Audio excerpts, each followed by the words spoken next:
buenas tardes a todos. Muchas gracias por estar acá en este conversatorio, en el cual es una gran oportunidad que nos ha dado el equipo de JP Morgan para hablar directamente con Jacqueline Elías, la directora del Philanthropy Center, y con Juan Ettinger, ejecutivo del grupo Endowments and Foundations Group de JP Morgan.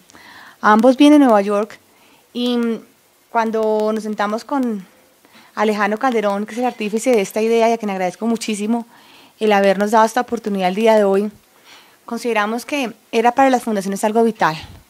Ahora que estamos trabajando todo el tema de nuestro modelo de gestión de conocimiento, donde uno de los niveles del estratégico y uno de los puntos es qué pasa con el patrimonio de las fundaciones empresariales, hacia dónde va el gobierno y las fundaciones empresariales, qué debemos tener presente como fundaciones empresariales cuando invertimos, digamos como gestoras de desarrollo que somos cada una de nosotras.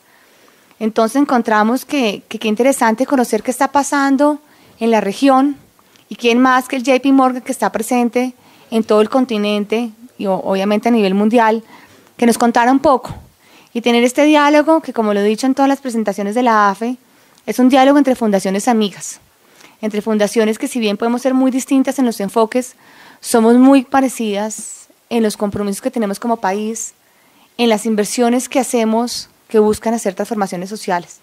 Entonces, sé que las agendas hasta final de año están horribles y que es complicado desplazarse. Para quienes no pueden estar presentes, pues los estamos filmando el evento el día de hoy.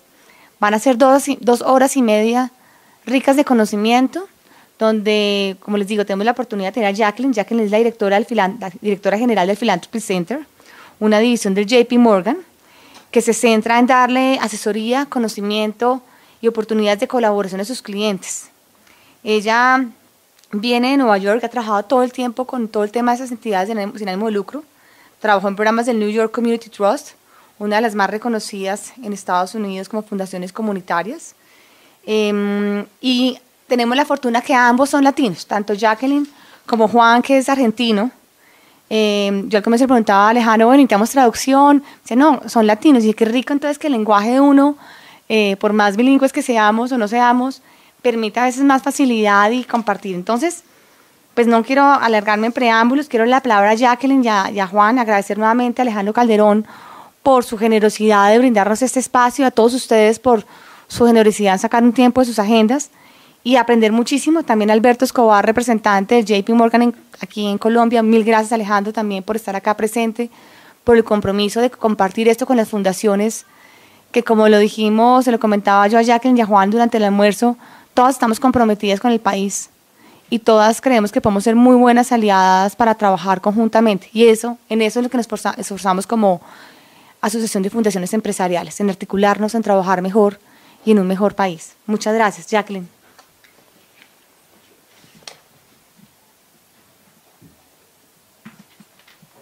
Bueno, buenas tardes a todos y gracias por darme esta oportunidad. Solo quiero empezar para contarles que yo llegué a Bogotá hoy en la mañana a las 4:30, entonces si estoy un poquito lenta o si me como las palabras es porque no quiero, tengo un poco de cansancio encima de mí, pero es una un gran orgullo estar acá. Yo soy guatemalteca, soy chapina, pero he vivido en los Estados Unidos ya desde que era chiquita, entonces ya soy más o menos gringa. Pero cualquier oportunidad que tengo para venir a Latinoamérica siempre la acojo. Entonces tenemos un poquito de problemas tecnológicos, pero eso no tiene que ver con nada. Mi presentación está en uno de los libritos que ustedes tienen enfrente de ustedes, el que se está titulado Understanding the Current Giving Landscape. Entonces voy a hablar en español lo más posible, pero la presentación está en inglés. La otra cosa es que también deseo que esto sea un intercambio. Entonces, por favor, si cualquier pregunta o inquietud que surja, por favor, interruptan y pregúntenme, porque yo no estoy para dar lectura así solo por una hora. Entonces, yo voy a hablar más o menos de lo que está pasando globalmente, pero en particular en los Estados Unidos, en lo que es las donaciones privadas filantrópicas. Como lo dijeron en la introducción, mi background es en la filantropía. Yo he estado en el banco privado por 14 años. Antes de venir a JP Morgan, estaba yo involucrada en una carrera de filantropía, no solamente en varias fundaciones privadas, pero también en varios NGOs, donde yo estaba trabajando directamente con personas sin lucro y que necesitaban ayuda social. Entonces, cuando vine a JP Morgan, la idea era que muchas de las familias que son clientes de nosotros, que están muy interesados en no solamente el manejo de su riqueza en lo que es para rendir rentas para vivir, pero también para hacer un impacto social. Entonces, mi trabajo es algo de lujo en muchas maneras. Yo trabajo con equipos de banqueros en todo el mundo. Trabajo principalmente con familias que tienen un deseo de formar fundaciones o tal vez vehículos formales para enfocar sus donaciones, muchas veces en partnership con sus familias. Situaciones aquí en Latinoamérica, por ejemplo, son familias que tal vez tienen compañías privadas o empresas privadas, pero tal vez quieren formar algo como gemelo para donaciones de su familia. Entonces yo soy asesora en lo que es todo el desarrollo de sistemas de decisiones familiares, de sistemas de infraestructura, y también para empezar a hacer el networking, porque eso es parte de la plataforma que también tenemos en JP Morgan, que nosotros como consejeros de familias en todo el mundo tenemos el view de que muchos de los casos y experiencias que muchas de las familias tienen no son únicas, aunque son distintas, pero no son únicas. Entonces podemos nosotros brindar nuestra experiencia y también opinión sobre y experiencia con otras familias. Entonces es un privilegio tener ese papel, pero también es algo que nosotros lo hacemos como parte de la relación que tenemos con nuestras familias mundialmente. Entonces, si quieren ustedes abrir su librito, porque me parece, mira, yo estaba en Microsoft hace como 3 semanas y estaba yo en Microsoft, en el campus, una presentación con personas grandes de la compañía, y sabes que esta misma cosa pasó ayer. Yo dije, hay unas personas que las van a despedir, pero yo... The show must go on, como dicen. Entonces, esto no es nada. Entonces, yo conozco a Bill Gates. Sí, está bien, pues eso fuera muy, muy, muy ayudante para mí. Entonces, por favor, empezamos aquí en la primera línea. Yo soy Daniel Suárez de Cemex y estoy por Fundación Cemex acá. Fernando Cortés, Fundación Bolívar de la Vivienda. Alberto Escobar, JP Morgan. Milena Gaitán, de la Fundación Ideas para la Paz. Rosario Jiménez, de la Fundación Terpel. Hola, soy Diana Sander, UTV Philanthropy. Soy Camila Torres, de Fundación Candela. Soy Julie Cargo, también de Fundación Candela. Ángela Escalón, Fundación Corona. Daniel Muñoz, Fundación Mujeres de... María Isabel Echeverri, Fundación B. Natalia Mora, Fundación Artecoana. Cristina Arieta, Fundación Preservadora. Soy Michael Ari, director ejecutivo de Insignia. José Aguirre, Compartamos en Colombia. Juan Pablo Rodríguez, Fundación Bavaria. José Alejandro Torres, de Compartamos en Colombia. Fernando Alonso, de Fundación Cheo. Kevin Aristizábal, de Fundación Vivienda por Colombia. Julio Carlos Vergara, Fundación Cultural. Okay. Y está mi colega Juan Ettinger que va a venir después que yo. Entonces, ¿ya estamos o no? Sí, no, ya. Ok. Bueno, ¿por qué no empezamos? Porque así no, porque yo sé que ustedes vinieron a tiempo y todo. Entonces, la primera página que está titulada Origins of Resources Mobilization for Latin America and the Caribbean. Parte de la dificultad de armar una presentación como esta es que la verdad es que hay muy poca información formal sobre cómo el movimiento de dinero y de donaciones pasan en Latinoamérica. Y eso no es único acá en Latinoamérica, pero por todo el mundo. Los Estados Unidos es el único lugar donde verdaderamente no solamente se reporta las donaciones, pero también tenemos más idea de las tendencias de las personas como donantes.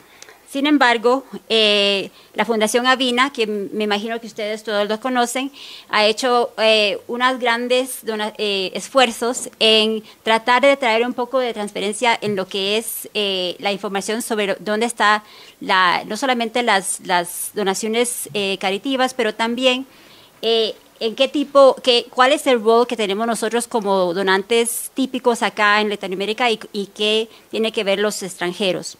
Entonces, como vemos en esta página, la mayoría del dinero caritivo que entra a Latinoamérica todavía es mayormente extranjero. Los Estados Unidos todavía representa casi 43% de las donaciones que vienen anuales. En 2012, Norteamérica, principalmente los Estados Unidos, donó casi 4.4 millones de dólares, o billones de dólares, más bien dicho, a diferentes causas. Y voy a hablar un poquito más de eso más tarde en mi presentación. Europa, empezando con España, también es parte de los recursos más grandes que entran a Latinoamérica. España dona casi 13% de las donaciones totales que vienen a los a Latinoamérica.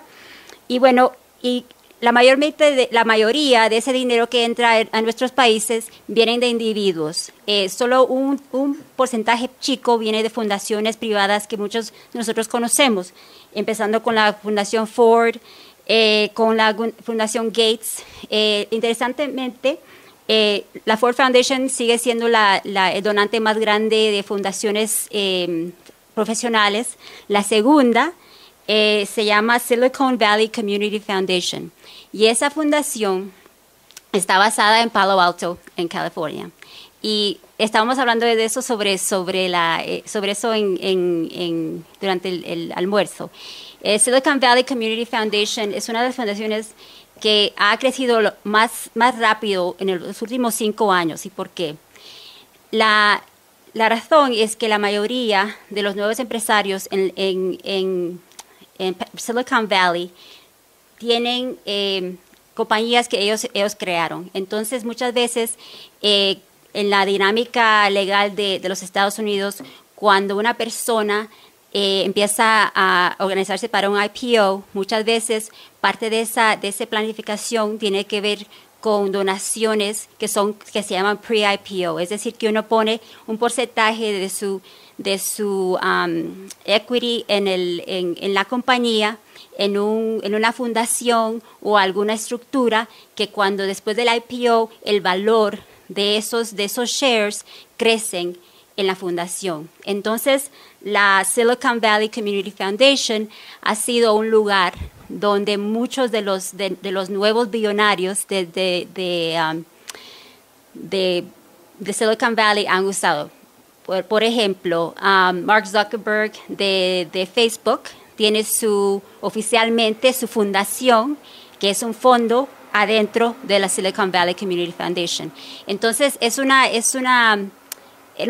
situación de tax planning, porque la verdad es que en los Estados Unidos hay varias dinámicas donde se puede ahorrar bastante dinero, plata en impuestos, si uno hace una planificación muy detallada en lo que es donaciones a organizaciones caritivas y otras maneras. Entonces, eso es algo que ustedes tal vez como personas que tal vez quieren encontrar diferentes maneras de entender de dónde se está formando la mayoría de la riqueza, pero también entender la psicología o el perfil de las personas, de los donantes actuales en los Estados Unidos.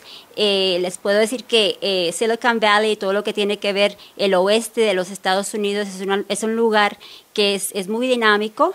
Hay una conexión, y lo que yo he visto trabajando con diferentes familias, una conexión fuerte con la naturaleza de Sudamérica, de Centroamérica, y también hay una visión más global. Entonces, cuando uno piensa de lo que va a pasar en el futuro. Es algo que tal vez podemos charlarlo un poquito más cuando les dé más información, pero solo pongo ese punto porque creo que la relación entre los donantes americanos y las necesidades latinoamericanas tal vez va a cambiar un poco en el futuro. La mayoría del dinero, entonces, pero cuando uno ve esta foto, también vemos que casi $1 billón viene de donantes locales, es decir, todas las empresas que están sentadas acá, también otras empresas que tal vez y individuos que donan tal vez anónimamente. Entonces es algo que creo que en comparación a lugares como la África o tal vez como India, donde la riqueza no está necesariamente hecha al nivel que nosotros tenemos aquí en Latinoamérica, la oportunidad para crecer nuestra propia o filantropía local es tremenda. Entonces, entonces quiero poner este framework para después hablar un poco más sobre lo que está pasando en los Estados Unidos, entonces volver otra vez a ver qué podemos hacer sobre el intercambio internacional. Entonces, el próximo slide, sí, nos dice sobre lo que está pasando en los Estados Unidos.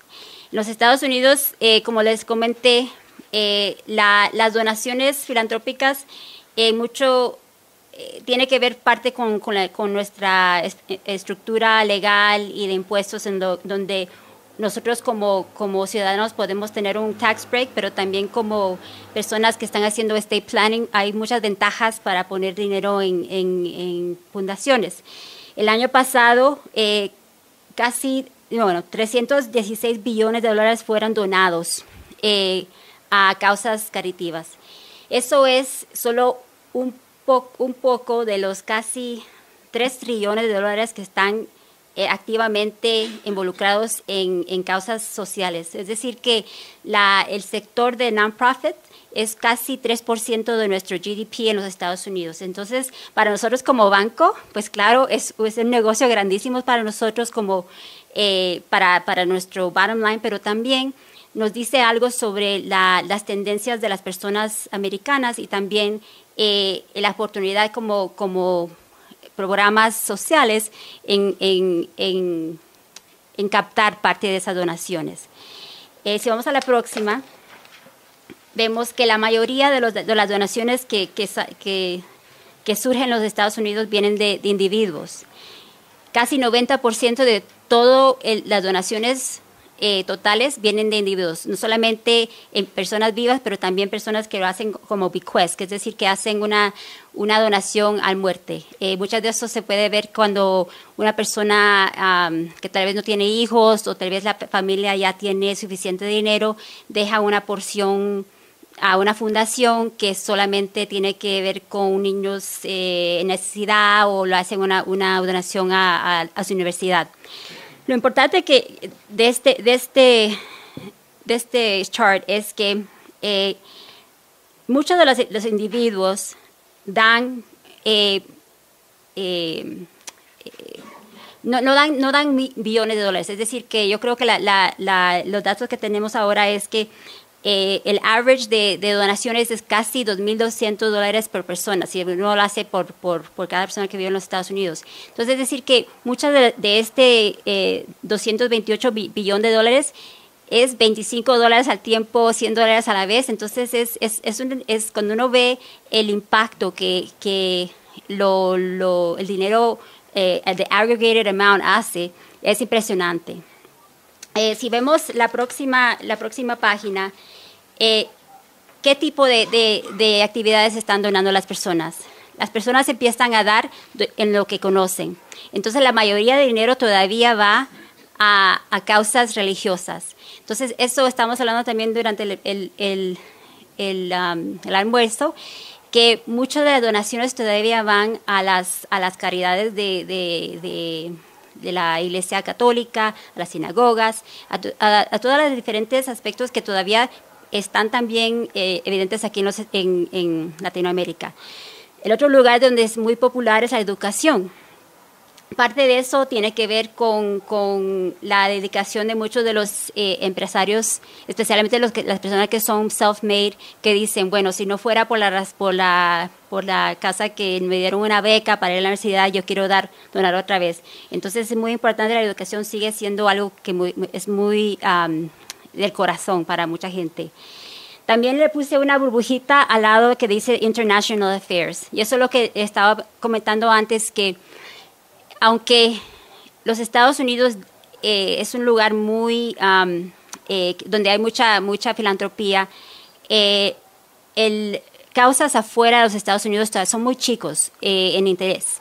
Entonces, es decir que para nosotros con Latinoamérica es una cosa como decimos, share of mind, ¿verdad? Cuando uno piensa de todos los problemas que están pasando en el mundo o en su comunidad, algo que pasa afuera, que está un poco alejado de donde está, entonces no es the top of mind. Entonces es una cosa que nosotros como consejeros siempre estamos al tanto en entender mejor la psicología y los intereses y el driving force que está detrás de lo que están haciendo los clientes.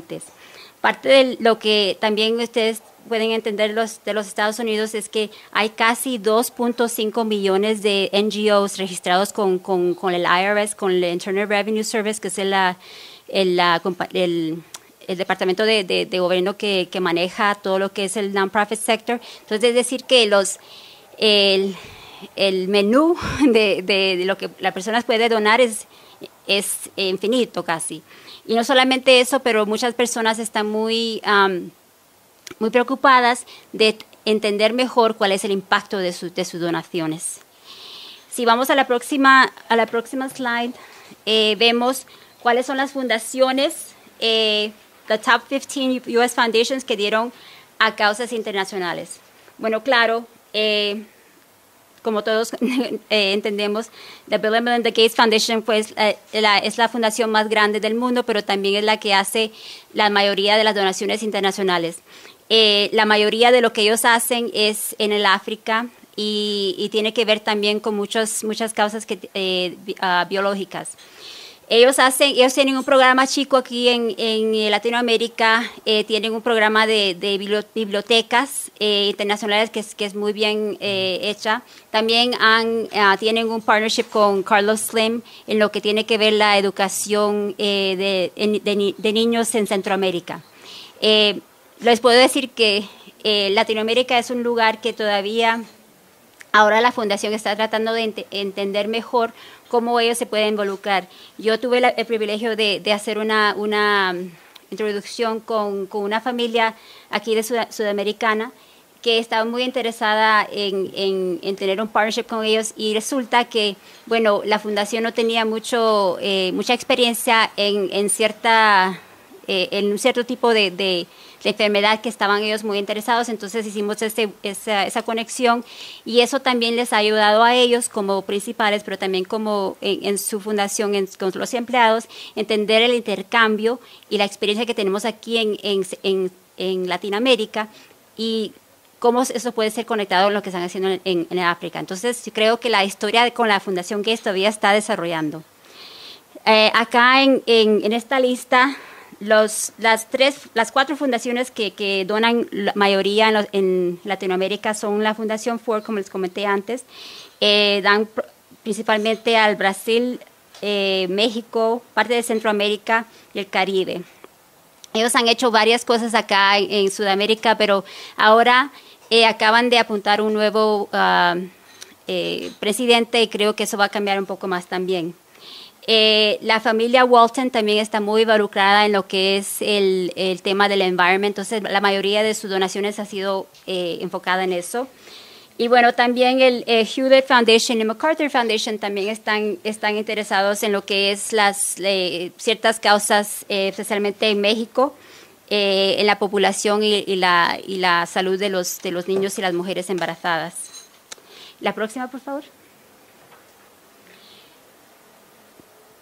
Entonces, cuando uno ve el tipo de temas que estas fundaciones o fundaciones en total americanas están donando en Latinoamérica o internacionalmente, más bien dicho, como uno ve la mayoría, y también tiene que ver con la Fundación Gates, la mayoría está enfocada en el tema de salud.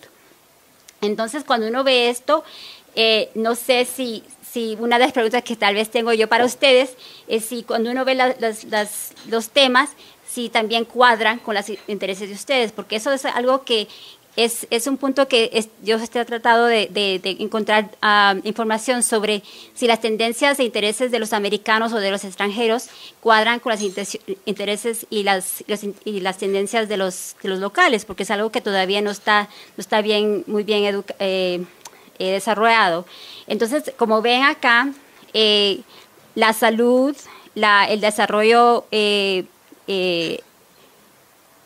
desarrollo económico, la educación, sigue siendo algo de importancia, pero también causas de crisis.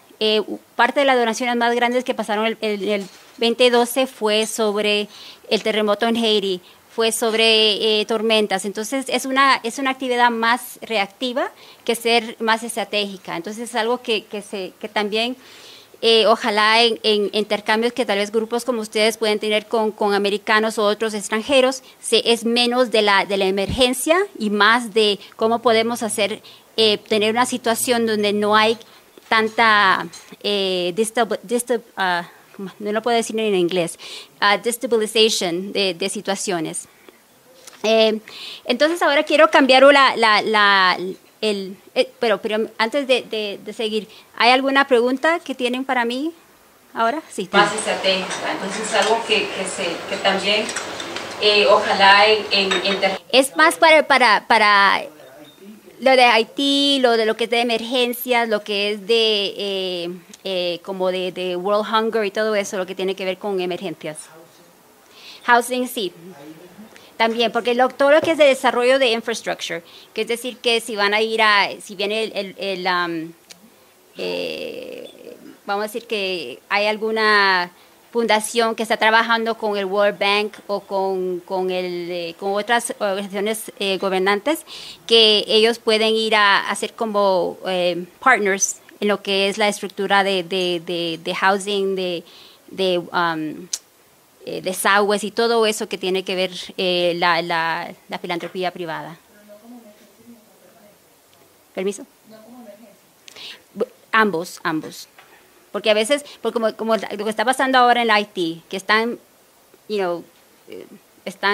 reconstruyendo la mayoría de la capital ahora, porque todavía la gente está viviendo en tents. También tiene que ver con todo lo que está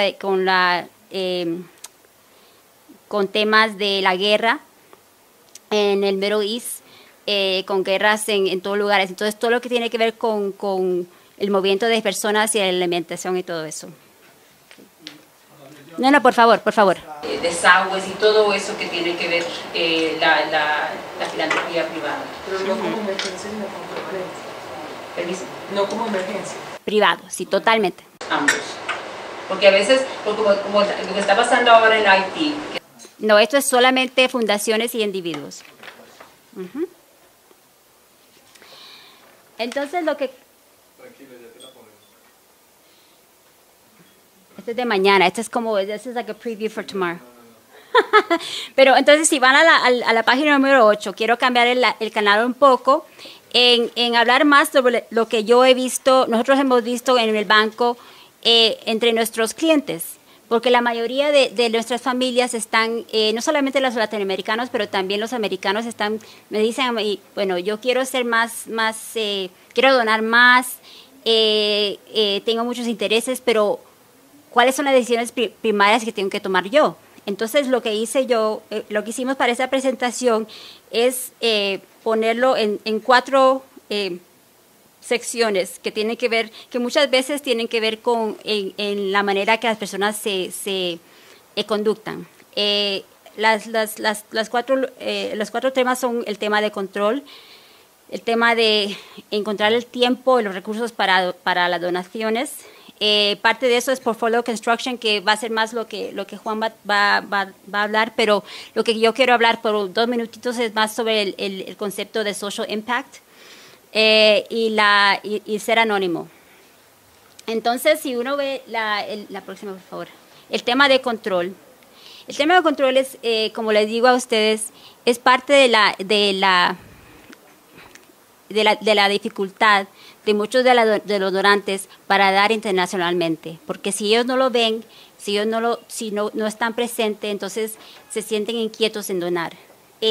También ellos quieren que sus familias estén en control de una manera o del otro. Entonces, parte de lo que yo he visto es que cuando hay una posibilidad que una fundación va a ser manejada por una familia, entonces la idea de que hay una relación profunda con los lugares donde se van a hacer las donaciones es muy importante.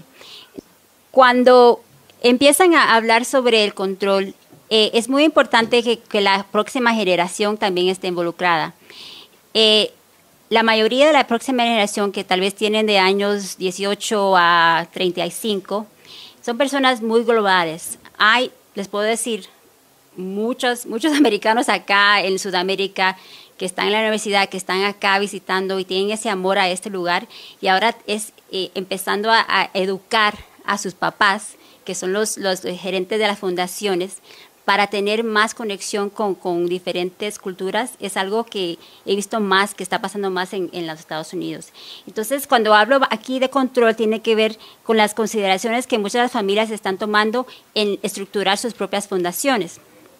La definición de familia. Entonces, es decir que muchas veces la señora, la patriarca o la hija o el hijo son las personas que son los principales decision makers de las fundaciones. También muchas familias están muy interesadas en tener lo que llamamos el worst case scenario plan, que yo tengo varias familias que son billonarios, la mayoría del dinero va a ir a una fundación. Y la preocupación de ellos dicen, bueno, si todos estamos en un avión y todos morimos, ¿qué pasa? Entonces, muchas veces las relaciones que hacen con fundaciones americanas y extranjeras son súper importantes en esa planificación. Entonces, también las prioridades de cómo empezar es algo que es parte de psicología, pero también parte de algo que es parte del driving force de cómo ellos hacen las decisiones. La otra tendencia que hemos visto con muchas familias, no solamente americanas, pero también mundiales, son el determinar cuánto tiempo y cuántos recursos ellos quieren poner en sus fundaciones o en sus actividades filantrópicas. Aquí en Latinoamérica y en varios lugares afuera de los Estados Unidos, el debate de que si deben desarrollar un endowment o hacer fundraising, porque eso de recaudar dinero es, como ustedes me imagino, muchos de ustedes saben, es una tarea grandísima. Yo trabajé con una señora en Centroamérica que, bueno, ella viene de unas familias más grandes, tiene un corazón grandísimo. Había armado ella una relación muy interesante, muy bonita, pero ella gastaba casi $600,000 al año en una fiesta que recaudada, yo creo que $400,000. Yo le dije, bueno, ¿por qué no hacemos un poquito de matemáticas, a ver cuánto podemos poner en un endowment para que brinde $400,000? Porque al fin y al cabo ella estaba infeliz del tiempo que estaba tomando en esto. No tenía tiempo para su esposo, no tenía tiempo para sus hijos, y le salía lo que le salía al fin no era suficiente. Entonces empezamos una conversación muy difícil, porque a la misma vez la familia no había pensado de que tal vez tenían que aportar un poco un porcentaje de su dinero cada año para poner más como seguridad en el futuro de esta organización. También ahora hemos visto más links entre la filantropía personal con la filantropía empresaria.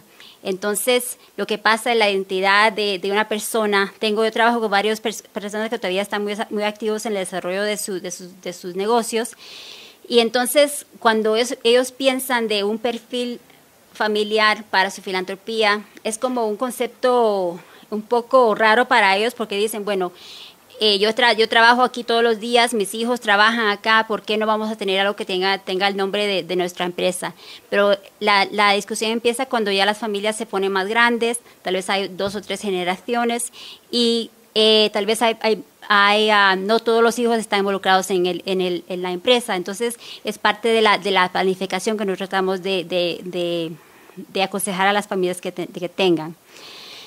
También lo que hemos visto es que las familias están muy inquietas en tener muchos empleados. Después de cuando yo regrese a los Estados Unidos, la próxima semana yo voy a Palo Alto, que vamos a hacer una presentación de una conferencia de family offices de muchos de las familias en Silicon Valley, pero también en el Pacific Northwest. Y la dificultad más grande de estas family offices es que muchas de ellas tienen principales que tienen riqueza de, vamos a decir, de 600, 700 millones de dólares o más, o tal vez varios billones, pero tienen un family office de 3 personas. Y dicen, bueno, también y los principales quieren una fundación full time, quieren todo lo que tiene que ver lo que ellos quieren, las esperanzas de ellos. Entonces la idea es, ellos no quieren una estructura grande, pero es imposible, casi imposible, implementar un programa de donaciones o de filantropía efectiva si no hay alguien que tenga una idea de lo que está haciendo. Entonces, es parte de darle unas estrategias en cómo usar consultants y todos diferentes de expertos, pero a la misma vez empezar a educar a los principales para que entiendan los aspectos de qué toma la filantropía buena, vamos a decir. Los próximos dos slides le dan más ejemplos sobre el tipo de personas que trabajan en fundaciones comúnmente. También de los diferentes aspectos de fundraising versus endowment que nosotros hablamos vaya, la próxima, por favor. En lo que es las consideraciones que ellos toman. Entonces, eso es self-explanatory. Entonces, si vamos a la tercera, y después de esto solo tengo una más, y después quisiera preguntarles abrirlo para preguntas. Lo que es portfolio construction, que Juan va a hablar más, uno de los temas que sale ahora, que surge ahora más que todo, es el tema de impact investment. Y parte de lo que hemos visto nosotros es que hay tantas definiciones de lo que es impact investment que muchas veces una persona está hablando de una cosa, la otra está hablando de otra cosa, y la tercera entiende otra cosa. Entonces, para nosotros como asesores es importante que al mínimo nosotros le tratamos de dar un point of view de lo que está pasando, las tendencias que son más comunes. Me imagino que ustedes han oído de negative screening, que es decir, que dice una persona, bueno, yo quiero dar solamente, no quiero dar al tabaco, no quiero dar a pistolas y eso, entonces uno pone un portafolio que no incluye esas cosas. También hay esto que se llama ESG factor, que es Environmental, Social and Governance Factor. Entonces, sí que tienen como un menú de causas o de factores que ellos quieren ver en cada de las compañías que ellos quieren invertir. Y finalmente hay lo que se llama Impact Investment, que son inversiones directas para diferentes programas que tienen un impacto social. Lo difícil de eso es que muchas de esas son compañías pequeñas. Para nosotros como banco se hace un poco difícil porque nosotros tenemos en nuestro portafolio, situaciones algo amplias, pero también el nivel de due diligence que uno tiene que hacer para estas inversiones es alto. Entonces, se hace muy difícil para nosotros como asesores de decirle, ok, sí, aquí hay 6 diferentes compañías que son buenas y necesitan X dólares, porque la verdad es que hay miles y miles de ellas sin ninguna regulatory framework para que nosotros podamos decir con confianza que es lo mejor que podemos darle a ellos. Entonces, finalmente, el tema de ser anónimos es algo que es de gran preocupación, no solamente para familias en América, pero también por todos lados. Para nosotros, en muchas de las familias que nosotros trabajamos, especialmente en los Estados Unidos, muchas han optado a ser anónimas, porque la verdad es que por la razón que en los Estados Unidos hay tanta transparencia en lo que es las donaciones caritivas, que muchas veces ellos están preocupados que si tienen niños de 10 años o que están en high school, que alguien viene a pedirle dinero a los chicos, y eso ha pasado, lo he visto con familias donde yo trabajo, o que ahora que la información está en el internet, que la gente venga a sus casas o que si se surjan muchos amigos que no son amigos, que solo están buscando dinero. Entonces ahora parte de lo que hacemos nosotros es tratar de estructurar fundaciones o fideicomisos que no tienen el nombre de las familias, pero también pueden ser un vehículo para las familias propias, pero controlar cómo el público interactúa con ellos. Entonces, muchas veces las familias trabajan con nosotros o con otros asesores para que nosotros seamos la cara pública de ellos. Nosotros somos como los ojos y los oídos de ellos en lo que es las oportunidades afuera de sus comunidades, pero también para que ellos mantengan una vida normal, como se dice, pero y que tengan ellos la libertad de decir no cuando les conviene. Nosotros trabajamos con varias familias, no solamente en los Estados Unidos, pero acá en Latinoamérica y en el Medio Oriente, donde todas las donaciones son totalmente anónimamente hechas. Y bueno, y para las familias eso es como un double-edged sword, porque hay mucha gente en la prensa que dice, ay, no son, they're not generous, o no tienen fundaciones, pero en verdad las tienen, pero deciden que no es parte de lo que tiene del perfil público que ellos quieren tener. Entonces, con eso, ojalá eso le haga de interés y le fue útil a ustedes, pero por favor, si tienen alguna pregunta o podemos esperar después que Juan termine para que entiendan mejor que la dinámica que nosotros cubrimos. Pero estoy aquí como resource y también cualquier cosa que les pueda ayudar, por favor. ¿Alguna pregunta o quieren que nos hagamos? ¿Los valores de América Latina tienes el valor aproximado de Colombia?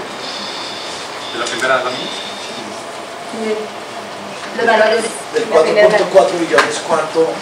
Son 4.4 de Estados Unidos más 4 de Europa más 1 billón de No se sabe, Fiel, el dato no está así por cada, sí, entonces, bueno, no, espérame.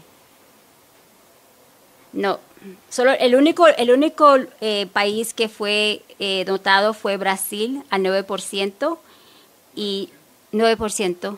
Y Chile, pero no lo tengo acá, pero solo fueron los grandes. Sí, si no les puedo dar ese dato porque está ahí está el Avina tiene todos esos datos, eso todo es Avina, sí. Con él es muy difícil saber esos datos porque no hay obligación de darlos, entonces todavía, digamos, si el anonimato se maneja en Estados Unidos, que tiene un IRS, en Colombia es aún mayor, digamos, aún es muy difícil calcular en Colombia, incluso entre las mismas fundaciones empresariales, todavía no hay una total apertura de difusión de cuánto se invierte. Es algo de los temas en los cuales estamos trabajando en que haya mayor transparencia, pero ni siquiera Avina logra tener un aproximado. Los datos que tienen más o menos del 2000, pero no actualizados a hoy. Y tampoco se calculan, digamos, donaciones que a veces son frecuentes de familias que no tienen que ser gigantes, sino que tema caridad o que le dan a la iglesia, eso no se contabiliza. Pero otra, tal vez, mira, se me ocurre ahorita que The Brookings Institution en Washington, D.C. hizo unas entrevistas con empresas latinoamericanas, no total, pero buena información sobre donaciones hechas. Entonces le puedo mandar el link porque está en el Brookings Institution website. Pero interesante, y no la usamos acá porque no era suficiente amplia en los números que tenían ellos, pero tendencias interesantes en lo que están enfocadas las empresas, cuáles son las estructuras que ellos usan y cuántas personas tienen como empleados. Jackie, muchas gracias por tu presentación. Tenía una pregunta acerca de las fundaciones familiares. De que hablaste, pues quería saber si tienes más información sobre esas fundaciones, lo que estás viendo en JP Morgan o quizás en los Estados Unidos, digamos, qué porcentaje de esas nuevas fundaciones familiares tienen endowments por encima de $100 millones, qué porcentaje entre 50 millones y 100 millones, si hay tendencias hacia contratar a un equipo tercero, profesionales, o hacerlo de ellos mismos, un poco más sobre... Bueno, fíjate, yo tengo muchos datos sobre eso y con mucho gusto lo puedo mandar también, pero ahora en los Estados Unidos hay casi 76,000 fundaciones privadas. La mayoría de ellos, casi 60%, tienen menos de $1 millón en endowment. Es decir, que muchas de ellas son como, decimos nosotros, como placeholders, que tal vez una familia grande la ha creado, pero va a ser fundada cuando alguien muera o cuando haga una venta del negocio. En lo que es de data de 2010, que es la más the most present one, solo 770 fundaciones tenían endowments de 50 millones arriba. Entonces, decir que eso incluye la Fundación Gates, pero muchas de ellas, sabes, son muy pequeñas el número que tienen grandes endowments.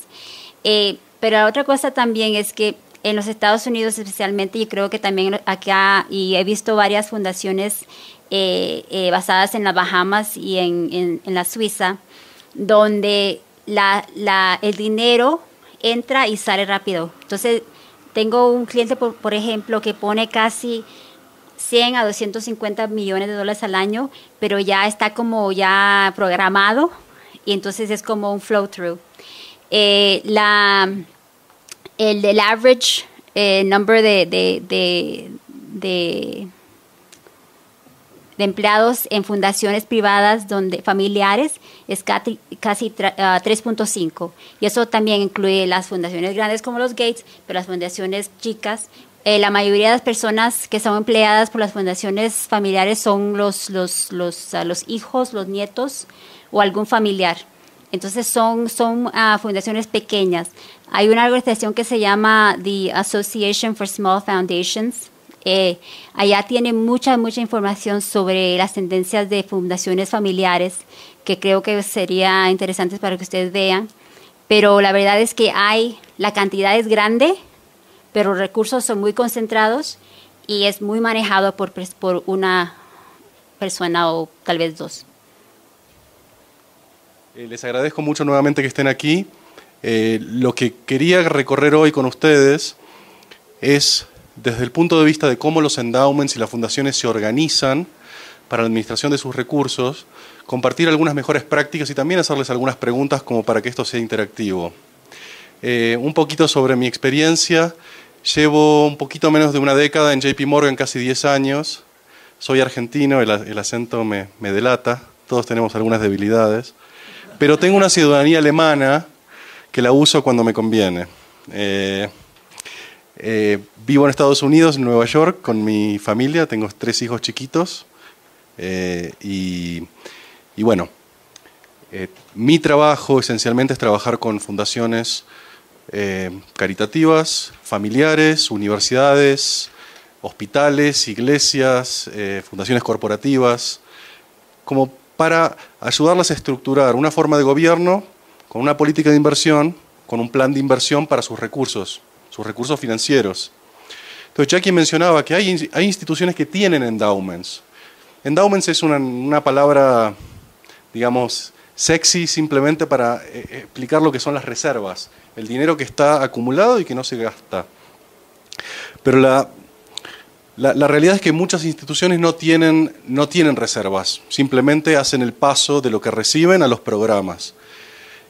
Y hay distintas escuelas de pensamiento sobre qué es bueno y qué es malo.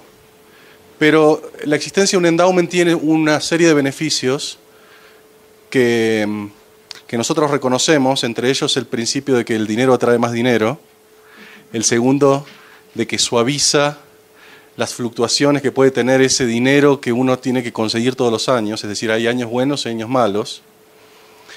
Entonces, y el tercero es justamente que el dinero acumulado permite generar retornos, que uno puede invertirlos adecuadamente para poder facilitar programas, proteger la erosión de esos activos de la inflación, puede inclusive poner ese dinero como una estrategia de apalancamiento, es decir, con ese dinero consigo más dinero, porque alguien está dispuesto a prestarme. Así que el dinero siempre tiene algunos intangibles y tangibles atractivos. Ahora, voy a estructurar esta charla en 3 partes. La primera va a ser forma de gobierno.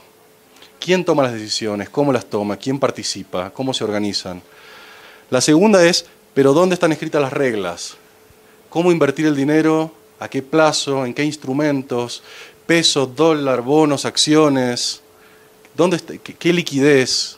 Todo eso está estructurado en una política de inversión.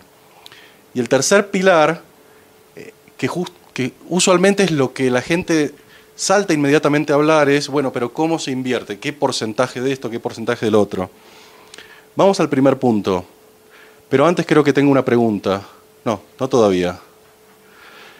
La forma de gobierno depende mucho del tamaño de la organización, ¿no? En el extremo izquierdo acá tenemos una pequeña iglesia en un pueblito que tiene dinero. Podría ser una fundación familiar también, que quizás los que toman las decisiones son el padre y el hijo, o el padre y el tío, o alguien que sabe un poquito de finanzas. Tiene una cuenta en el banco y todos los años emiten cheques para financiar ciertas obras con las que ellos se sienten identificados. Si vamos ahora hasta el extremo derecho, tenemos una gran universidad que tiene staff, tiene una mesa de inversiones, tiene un especialista de bonos, uno de acciones, uno de gestores externos, reportes, etc. Personal de tiempo completo. Y realmente la forma de gobierno depende de eso, del tamaño. Entonces, fíjense esta hoja. El primer caso, la entidad pequeñita, tiene un consejo de administración, que es ese consejo familiar que toma las decisiones. La entidad más grande tiene el directorio de la universidad, que designa un comité de inversiones, que tiene un director y personal de inversiones que hacen todo el manejo financiero y compran esos instrumentos, los bonos, las acciones, etc. Lo más usual que nosotros nos encontramos está en este sector, en el sector C, que es un consejo, vamos a ponerle nombre como si fuera una fundación corporativa, un board of directors que designa un grupo que es un comité de inversiones que usualmente se compone con gente del corporativo y gente de la fundación y algún abogado externo, algún especialista de mercado de capitales, que contrata asesores externos para manejar las inversiones. Quizás un asesor para el dinero local en Colombia, algún asesor externo para el dinero en dólares externo, que son los que compran las inversiones. Esa es una forma interesante de trabajar, porque ese comité de inversiones ahora está encargado de invertir los recursos, de rendir cuentas al Consejo Superior, pero retiene responsabilidad de los resultados, pero no hace todo. Se respalda en asesores externos para ciertos temas que no son tan estratégicos. Es decir, es importante que el comité de inversiones sepa hasta qué punto tiene que intervenir. Tenemos muchos comités de inversiones donde todos opinan de todo, ¿no? Es muy usual. Hay gente que participa y representa múltiples disciplinas y el comité de inversiones quiere decir este instrumento versus ese instrumento, este bono es mejor que el otro o este fondo es mejor que el otro, los comités de inversiones más eficaces que nosotros hemos identificado y con los que trabajamos son aquellos que saben hasta dónde llegar y luego dejar a los gestores gestionar. Y hasta dónde llegar, esa línea es justamente determinar las cosas que al fin de cuentas van a tener impacto sobre los resultados. ¿Qué perfil de riesgo? ¿Qué perfil de liquidez? ¿Qué inversiones? ¿Cuántos gastar por año? Una vez que ese comité de inversiones arma ese esquema de operación, luego es cuando los gestores de inversiones pueden actuar. Y los mejores comités de inversiones son los que son heterogéneos. Si son todos financieros, no hay tanta riqueza de diálogo. Tiene que haber alguien que conozca la institución, la misión de la institución, alguien que conozca de mercados, alguien que facilite la conversación y que evite que alguien domine completamente el diálogo siempre. Alguien que conozca las cuentas, el balance, el estado de resultados, los flujos de caja. Entonces, intuitivamente, de alguna manera, todos tratamos de cumplir con estos requisitos, pero siempre es importante tenerlo presente. Ahora, acá viene el famoso dispositivo. Ustedes tienen un clicker, cada uno de ustedes. Y esto es como el juego, como el programa de televisión ¿Quién quiere ser millonario? Tienen que leer la pregunta. Pero no te tienen que ser para ti. No. Tienen que leer la pregunta y utilizar el clic para contestar A, B o C. La pregunta es, ¿tienen una política de inversión en las instituciones que ustedes representan? Si tienen una política de inversión presente.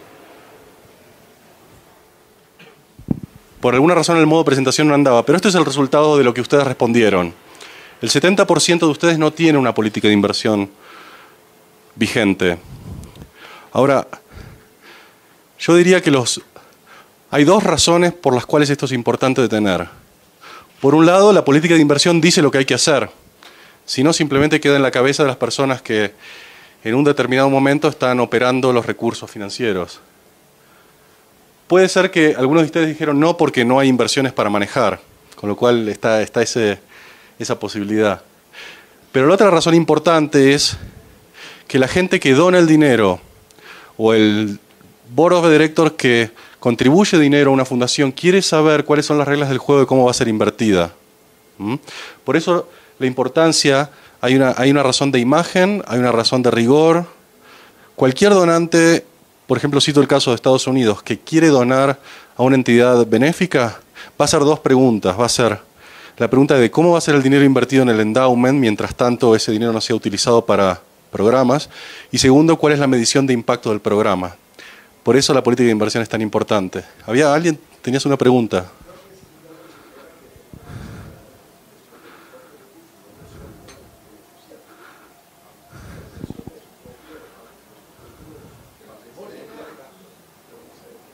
Claro, esto se refiere a la inversión del propio patrimonio, no a las donaciones que la fundación haga para financiar programas sociales.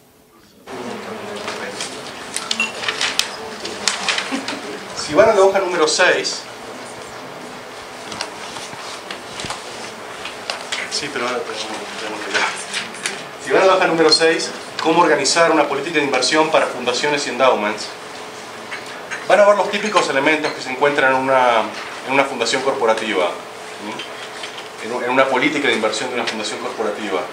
Esta política de inversión usualmente describe la estructura de la organización, los objetivos de inversión, los parámetros del portafolio, el control de riesgo, cómo seleccionar asesores, gestores, la comunicación, la frecuencia, cómo se miden los rendimientos de la cartera. Todos esos son parámetros importantes. Por eso, este es un documento muy enriquecedor. Cualquiera de ustedes que tenga interés en ver cómo es un modelo, esta imagen que ven a la izquierda es un template de cómo es una política de inversión, un modelo.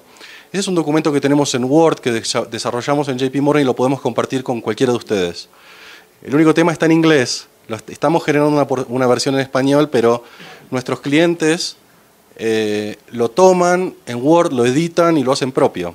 Así que está disponible para cualquiera de ustedes. Ahora, vamos a saltar a la hoja número 8.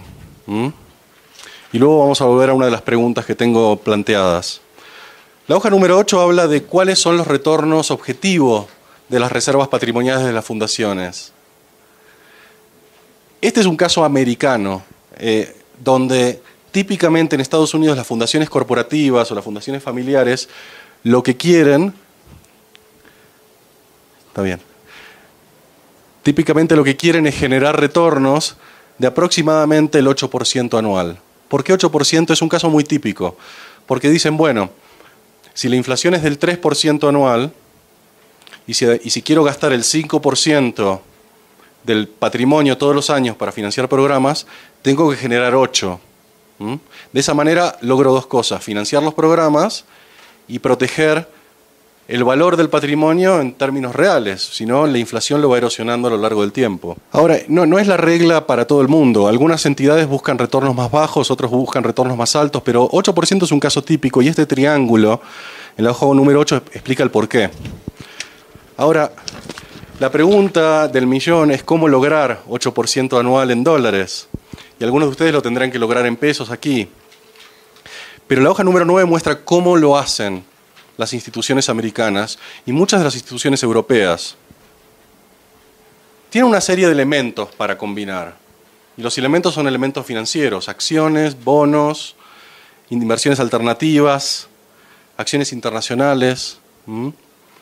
Y como pueden ver, cuanto más grande la institución, es decir, nuevamente hacia la derecha, más invierten en inversiones alternativas. Es el caso de una entidad como Yale, por ejemplo, como Harvard, o como MIT, o como el Hospital Mount Sinai de Manhattan. Esas entidades lo que tienen es un gran respaldo, muchas fuentes de revenue, y pueden darse el lujo de invertir en algo de muy largo plazo. Al fin de cuentas, los endowments no tienen hijos, no se casan, no tienen que comprar un auto. El único lujo que tienen es el horizonte de inversión. Pueden ir más largo. Y está comprobado, la iliquidez puede ser recompensada con mejores rendimientos. Entonces, por otro lado, si vamos al otro extremo, las fundaciones más chiquitas invierten más parecido a cómo invertiría una persona. Compran acciones, compran bonos, abren la pantalla de la computadora todos los días para ver cómo fueron los rendimientos, suben, bajan, es como una montaña rusa. Y es una montaña rusa porque necesitan la liquidez, entonces no pueden atar el dinero por más tiempo. De alguna manera, la mayoría de los casos que nosotros tratamos y que recomendamos hacer es un enfoque intermedio, ni un extremo ni el otro. La realidad es que ninguna de las fundaciones con las que tratamos necesitan todo el dinero en efectivo mañana. Entonces, reconocer que no necesitan toda la liquidez mañana es reconocer que una parte de ese portafolio puede ser invertido a más largo plazo. Más largo plazo puede ser inmuebles, inversiones en infraestructura, inversiones en proyectos de energía, capital privado, etc. Ahora, si van a la hoja número 12, la pregunta es cómo lo hacemos nosotros. Al fin de cuentas, todos esos ejemplos que vimos en la hoja anterior logran ese 8% anual. La pregunta es cómo hacerlo con el menor riesgo posible. La analogía sería, van al parque de diversiones y toman la montaña rusa. Está la de los chicos y la de los grandes. Ambas van a llegar al mismo lugar, donde terminan, pero la de los grandes va a ir así y la de los chicos va a ir suave. La idea es generar ese 8% anual con la menor... No importa, sigo con el libro. 8% anual, pero con la menor volatilidad posible. La idea nuestra es llevar a nuestros clientes a través de la montaña rusa chica. No importa. No me dejo. En esta hoja número 12 van a ver que hay 5 carteras. Carteras organizadas desde menor riesgo hasta mayor riesgo. Preservación de capital, conservadora, balanceada, de crecimiento y una cartera patrimonial. Al fin de cuentas, el nivel de renta que necesita una fundación va a determinar, y el horizonte de inversión va a determinar cuál es el perfil de inversión. Pero así es un poco cómo se combinan los activos y cómo nosotros recomendamos. Y en esta hoja pueden ver en la primera línea los retornos esperados de cada una de estas carteras. Ahora, pasen a la hoja número 13, que es por dónde empezar.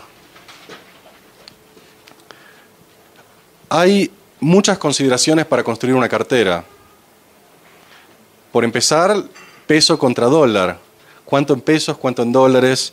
Una vez que uno pasa esa primera decisión, y esa primera decisión es muy complicada, ¿cuánto invertir en mercados de acciones versus bonos? ¿Cuánto invertir en mucho en acciones versus mucho en bonos? En inversiones de largo plazo, etc. Hay muchas dimensiones a considerar. Pero una muy interesante es la de las monedas. Es algo que cada vez que vengo a Bogotá es una discusión interesante y agitada con nuestros clientes. Miren la hoja número 14. Acá pueden ver los últimos 13 a 15 años de 3 monedas. La de Brasil, la de Chile y la de Canadá. Contra el dólar. Pueden ver que la moneda de Chile sube, baja, sube, baja, sube, baja.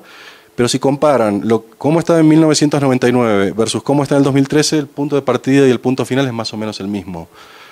Lo mismo ocurre con Chile y similar con Canadá. Esto significa que las monedas van por ciclos de apreciación y depreciación, y ciclos que duran años, son ciclos largos, son ciclos muy correlacionados con el ciclo económico, pero que vuelven a su media histórica. Ahora, fíjense la hoja número 15 y a ver si alguien puede adivinar qué moneda es esta. No es muy difícil. Bueno, este es el peso colombiano, desde el año 2000 hasta hoy. Como pueden ver, si ustedes taparan con la mano todo lo que pasó antes del año 2009, pensarían que el peso colombiano se aprecia para siempre. Es decir, si tapan desde el año 2009 hacia atrás, todo lo que pasó del año 2009 a 2013 fue un gran ciclo de apreciación del peso colombiano contra el dólar. Entonces, la pregunta que me hacen los clientes es muy lógica, es muy usual. ¿Y por qué voy a invertir en el dólar si pierdo dinero? Bueno, yo lo que hago es destapar lo que viene de atrás del 2009 y mostrar que los ciclos de apreciación y depreciación ocurren constantemente, con lo cual hay una lógica de diversificación en invertir en una moneda fuera del peso. Ahora, otra conversación que ocurre mucho es la de la hoja número 16.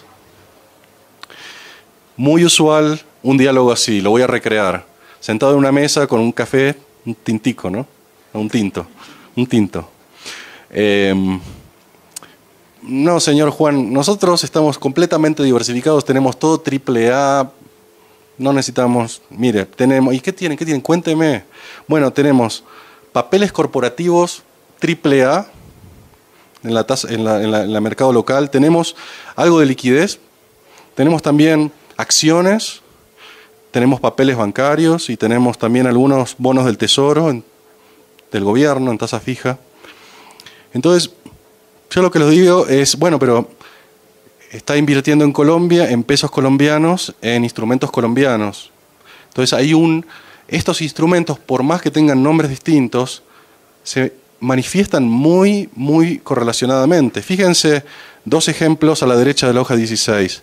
Esto fue lo que ocurrió durante octubre del 2008, que fue obviamente una época de crisis, y durante junio del 2013. Fíjense que estos 3 instrumentos, los bonos colombianos, las acciones colombianas y la moneda colombiana, cuando hay momentos de estrés se mueven juntos. Entonces, esta estructura de aparente diversificación no es tan diversificada como parece. Porque el mercado local colombiano ofrece diversificación a aquellos que lo utilizan como una parte de su cartera, pero no en el todo.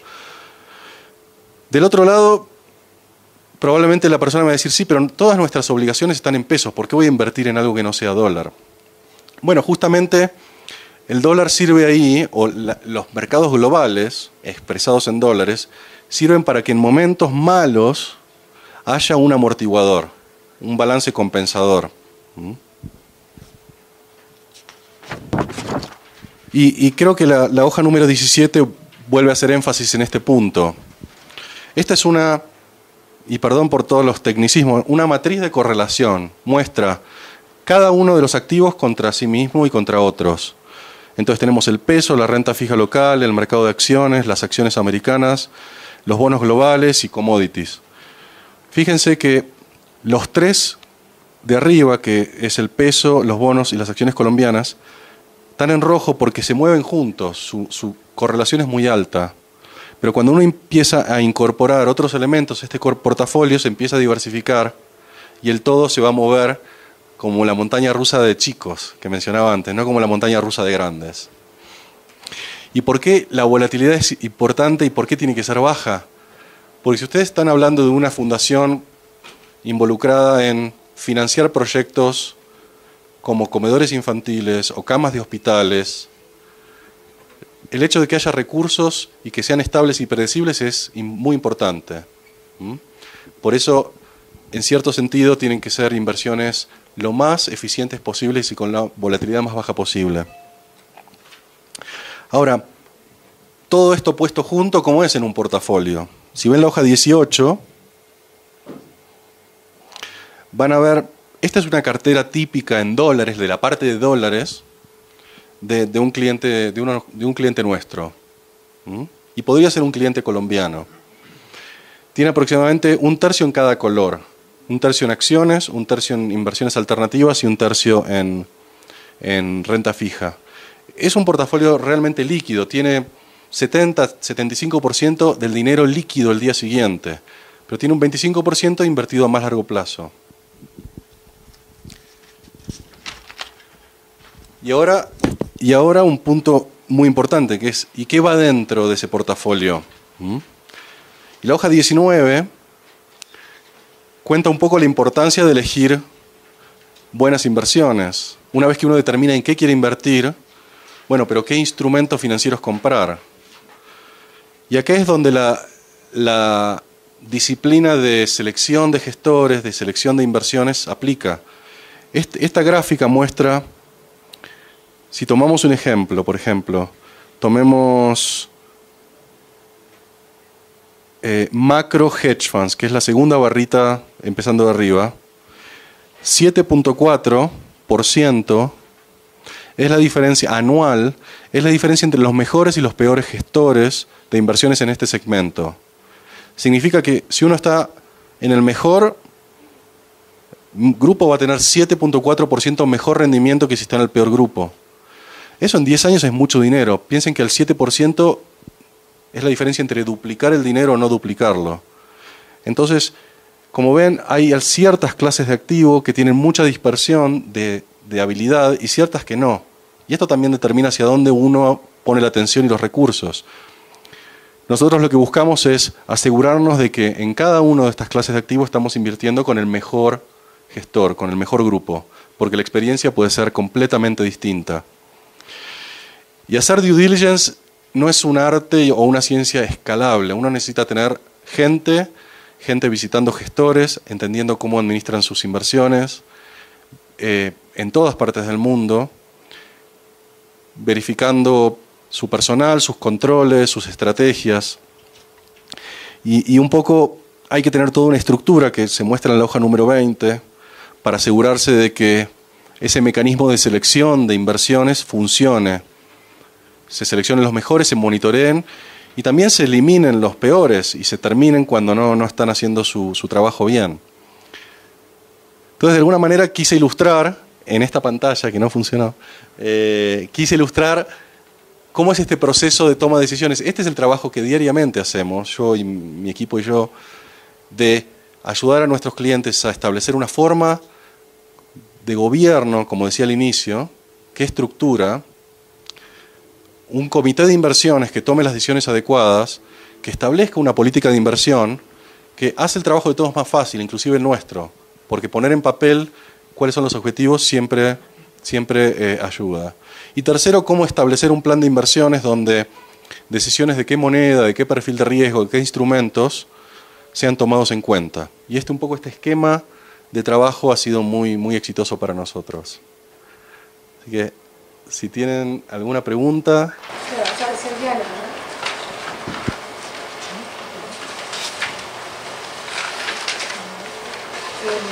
Va a ser interesante como ver ustedes que están en la región, que han visto en la región el tema de manejo de fundaciones empresariales, corporativas y familiares, que es lo que reúne la Asociación de Fundaciones Empresariales.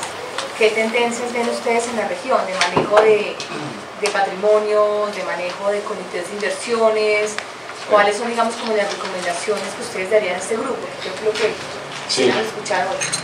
Voy a repetir la pregunta por si no se oyó. La pregunta es, ¿qué tendencia estamos viendo en el manejo de fundaciones corporativas, familiares? Voy a mencionar algunos casos de tendencias que estoy viendo. Una de ellas es relacionado con el nivel de tasas de interés. Tomar créditos en dólares es muy barato hoy. Es decir, no estoy muy al tanto de las tasas en pesos, pero las tasas en pesos locales uno puede tomar crédito a un año a 4, 5, 6%. En Estados Unidos, alguien puede tomar un crédito al 1% anual. Es decir, nuestros clientes, tenemos clientes colombianos que depositan su dinero en dólares en Estados Unidos, en una cartera de bonos, por ejemplo, y toman un crédito que solo les cuesta el 1% contra esa cartera, respaldada por esa cartera, que les cuesta el 1% anual. Entonces, yo antes comentábamos un caso que es la expansión de un pabellón universitario, o la sala nueva de un hospital, o un programa de cualquier fundación corporativa. La fundación tiene que tomar la decisión de si gastar el dinero que tiene o ponerlo en una cuenta, comprar bonos y tomar un crédito contra ese respaldo.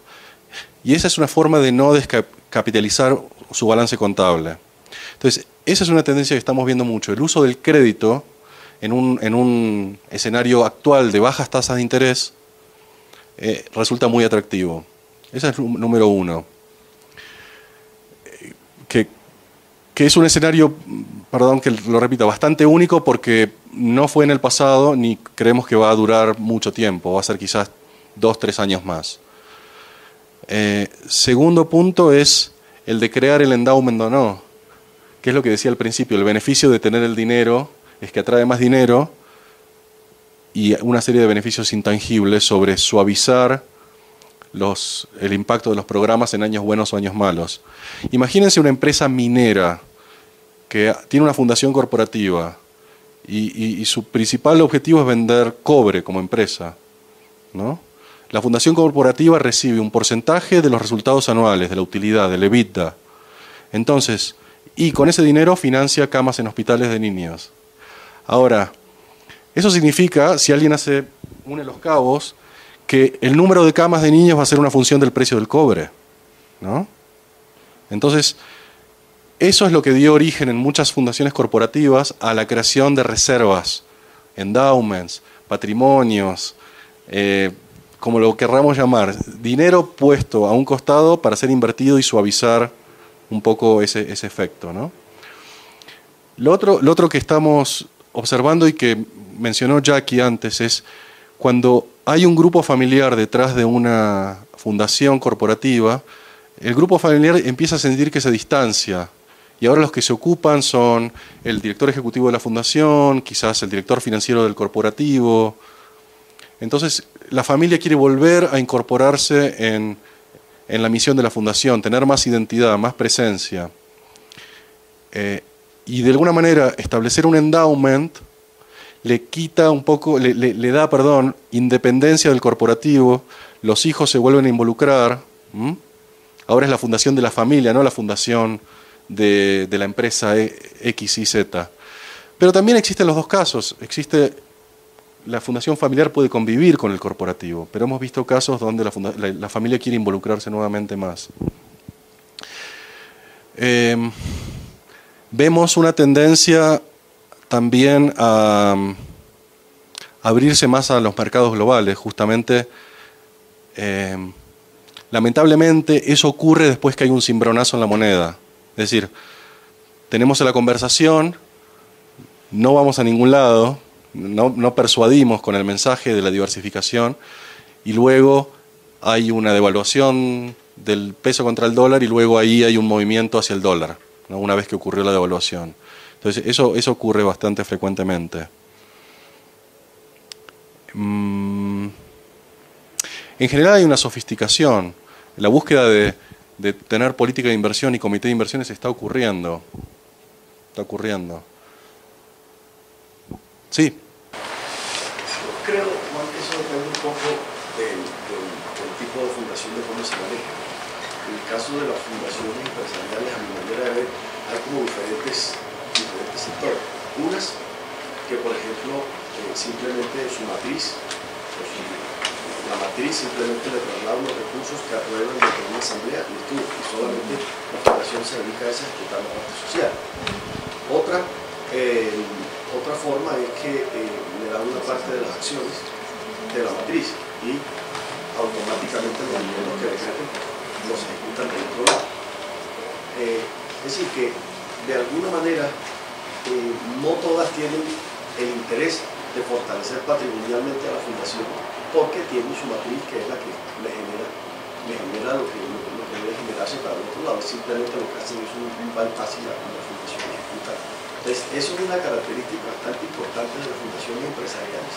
Una parte, no todas funcionan así, que es muy bueno entender y a menos que tenga el negocio dentro de la propia fundación, lo que significa que en ese orden de ideas es necesario fortalecer la patrimonialmente. Yo personalmente soy muy partidario de que todas las fundaciones, sean empresariales o no, siempre debe haber la tendencia de fortalecer la patrimonialmente. Este debe ser el camino, independientemente de que se le hagan el bypass que normalmente se está haciendo en su gran mayoría en las fundaciones empresariales, por lo menos aquí en Colombia. Sí. Eso es lo que está cambiando hoy en día en Colombia. En la medida que las fundaciones nuevas son más patrimoniales, son más empresariales, más cercanas a la corporación, sus presupuestos están más sujetos a lo que las empresas año a año les den. Exacto. Tenemos acá, no sé, Fernando, cómo opera la Fundación Chevrolet también. Sí. ¿Han construido un patrimonio ustedes o la Fundación PP? Nosotros consideramos que sí, como el Estado. Nos dan una recursos. ¿No tienen patrimonio? Pensando en el presupuesto del año, nosotros igual. Por lo menos el 90% de la En las nuevas fundaciones no las hacen. En casi todas las fundaciones. Y en parte, Carolina, es el tema de la relación más cercana, lo que tú decías ahora. Me parece que mucho más cercana a la operación misma de la empresa, ¿no? En ese sentido, lo cual pues, tiene sus más y sus menos en ese sentido. Y uno de ellos es el tema de la necesidad de fortalecimiento de operación patrimonial versus a los recursos anuales. Claro, entonces ahí venía la discusión también que teníamos es qué tanto puede afectar eso cuando una empresa cambia de dueño a la fundación, qué tanto se ve sujeta a la fundación cuando el dueño viene con una nueva visión y dice no, yo no necesito una fundación para cumplir con mi función social. Es que tantos programas que se ven a largo plazo como fundación, que en algunos casos dicen, no, pues yo simplemente con dar retorno de mi inversión y garantizada al nuevo inversionista que sea, que la fundación está teniendo un impacto social rentable, que va más allá de un departamento de responsabilidad social. Está relacionado al tema de sostenibilidad, ¿no?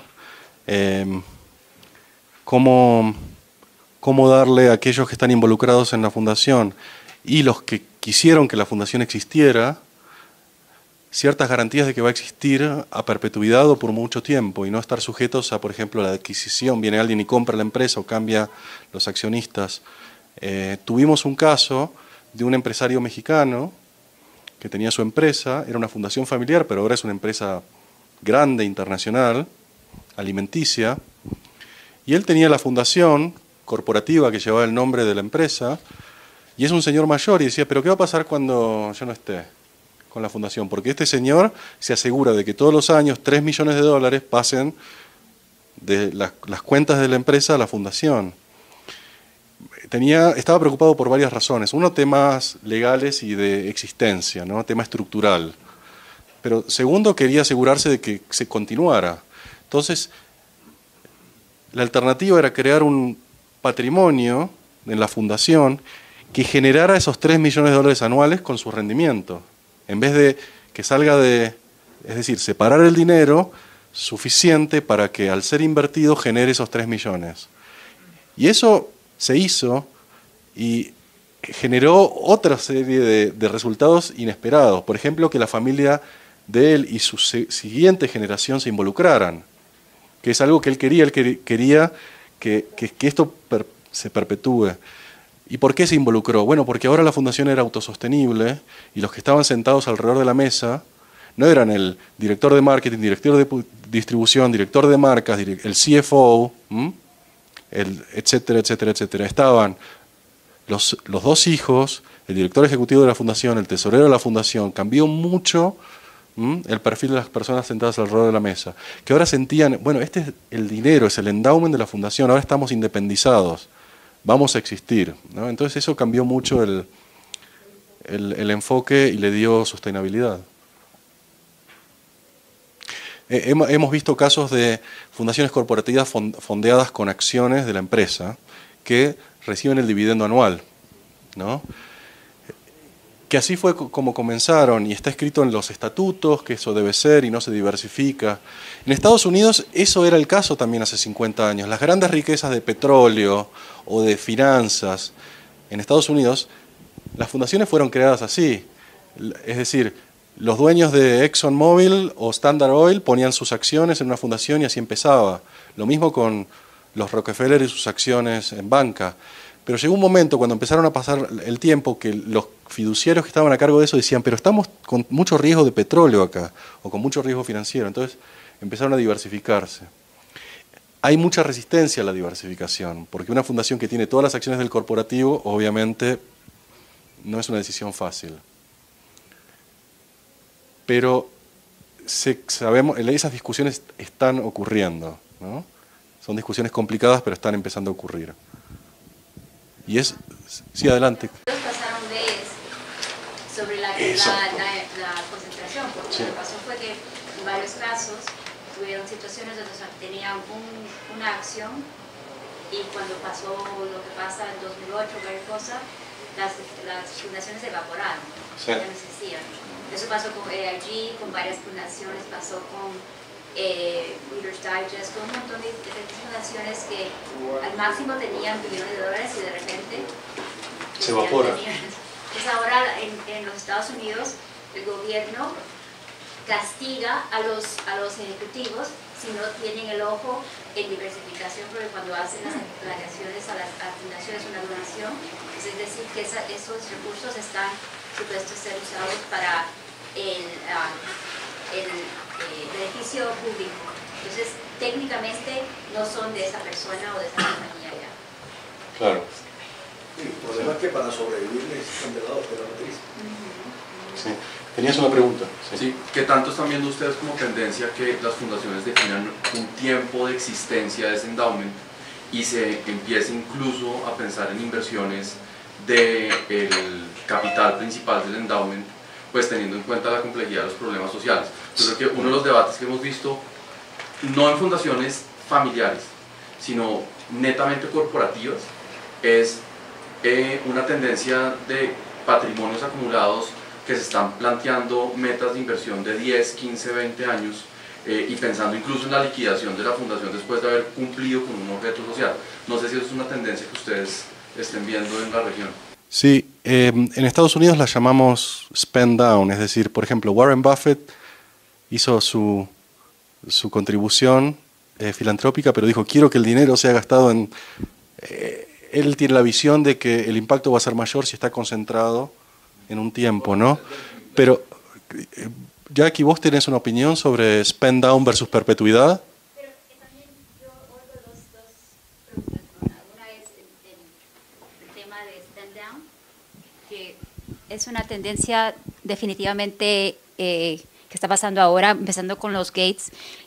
El goal de ellos es que 20 años después que el último de ellos mueran, ya el dinero ya esté todo repartido. Porque la idea con ellos es que hay ciertos problemas que ellos quieren resolver durante su vida. En lo que es las fundaciones corporativas, la tendencia es más que ahora, especialmente si tienen una fundación donde tal vez el goal ha cambiado, empezando con la fundación de nosotros, de JP Morgan. El año pasado nosotros, digo nosotros, pero no nosotros mismos, pero la Fundación Corporativa se metió en un estudio muy profundo en lo que era no solamente el branding de nosotros, pero el impacto que nosotros como empresa estábamos teniendo con nuestros dólares caritivos. Nosotros estábamos donando casi 150 millones al año a un montón de diferentes acciones muy, muy lindas, muy bonitas, pero si tú le preguntabas a mí o a Juan o a Alejandro qué era el impacto de eso, los tres les daba a ustedes un cuento diferente. Entonces fue una decisión muy difícil que nosotros como corporación hicimos, que decir, bueno, nosotros somos banco, tenemos intereses en el futuro financiero de la comunidad, entonces nosotros vamos a tener más disciplina en el tipo de programas que vamos a hacer. Entonces, por muchos años, por ejemplo, nosotros éramos uno de los apoyadores más grandes del arte. El arte todavía, como legado de nosotros, sigue, pero como un lugar donde nosotros hacemos donaciones ya no existe. Porque la verdad es que ahora hay otras fundaciones donde ellos están más involucrados, tienen más recursos y más expertise en ese lugar para que nosotros podamos enfocarnos en lo que tiene que ver las viviendas mundiales de personas en los Estados Unidos, pero también afuera, la educación financiera. Entonces, es decir que lo que hemos visto es que especialmente después del 2008, muchas fundaciones tomaron ese crisis como una oportunidad para examinar lo que estaban haciendo, cuáles eran las oportunidades que todavía surgían como centrales a su misión, y después decidir hacer la decisión difícil de decir, ok, vamos a parar esas tres cosas, vamos a enfocarnos en estas dos y reconocemos que no vamos a tener poder decirle sí a todos. Entonces, esas dos cosas hemos visto nosotros definitivamente después del 2008. Más familias quieren estar involucradas en eso de giving while living. Entonces, la mayoría de la riqueza es donada antes de la muerte de los principales. Tal vez resulta o sobra un pequeño porcentaje, pero la mayoría del dinero es donada o es colocada o invertida durante la vida del dueño. Ambos. Es decir, la legislación fiscal favorece, pero nosotros a veces el banco decimos a nuestros clientes, a los clientes ricos, que ya tienen resuelto su estándar de vida y su nivel de gasto, etcétera, y tienen todo ese excedente de dinero, ¿qué hacer con ese dinero? El dinero puede ir o a los hijos, o a los impuestos, o a filantropía. Entonces, usualmente la decisión, no fácil, pero más fácil es, en general quieren pagar lo mínimo posible en impuestos, porque prefieren ellos tener control de cómo usan el dinero, no el gobierno.